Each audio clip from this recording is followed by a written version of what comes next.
With these programs, meditation, pranayam and Sudarshan Kriya, you don't need any of these other things because you find such a strength from within and you find yourself in a robust mental health and in emotionally you feel very positive. You will be very resilient. You will be able to take the pressure. And that's what the training we are doing, and that's why Art of Living is so popular around the world. Even among the medical communities around the world, they're all taking into Kriya, Pranayama, meditation. Gurudev, does it also help you take better decisions? Because कई बार जिंदगी में हमारे पास इतना कुछ होता है, हम decide नहीं कर पाते. How does one take a decision? एक फॉर्मूला तो नहीं है जो बताते अरे ऐसे हो जाएगा. मेंटल क्लैरिटी आनी चाहिए. वो मेंटल क्लैरिटी के लिए स्ट्रेस फ्री होनी चाहिए. जब मन विचलित है उस वक्त कोई भी डिसीजन लोगे बाद में पछताओगे.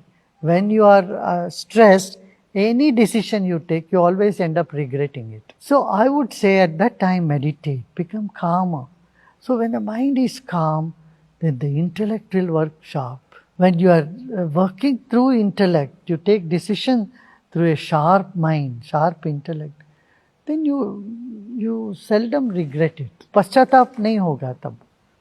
इसलिए clarity in mind, purity in heart, sincerity in action, ये तीनों आपके जीवन में आ जाएगा जब आप ध्यान करने लग जाओ.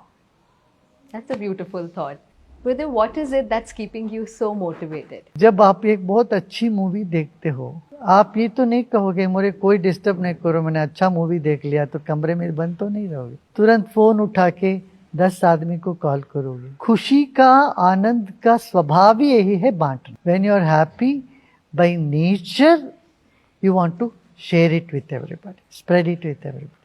So when you have wisdom, nature of wisdom is also like that. You want everyone to have wisdom so that they can come out of misery and be happy. There's also one more thing. Everybody, human beings, they all want to be loved by others.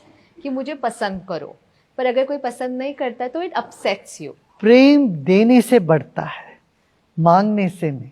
मांगते फिरोगे तो भिखारी रहोगे, प्रेम बांटते फिरोगे तो धनवान होगे. Wow, that's a beautiful thought. सबको प्रेम दो, आप जितने दोगे उससे 10 गुना आपके पास आएगा. मगर हम मांगते रहेंगे सब लोग हमको पसंद करो, कोई नहीं पसंद करने वाला. So I spent some time in the Annapurna community kitchen as well, and I was so fascinated by how there's a meal being prepared for lakhs and lakhs of people.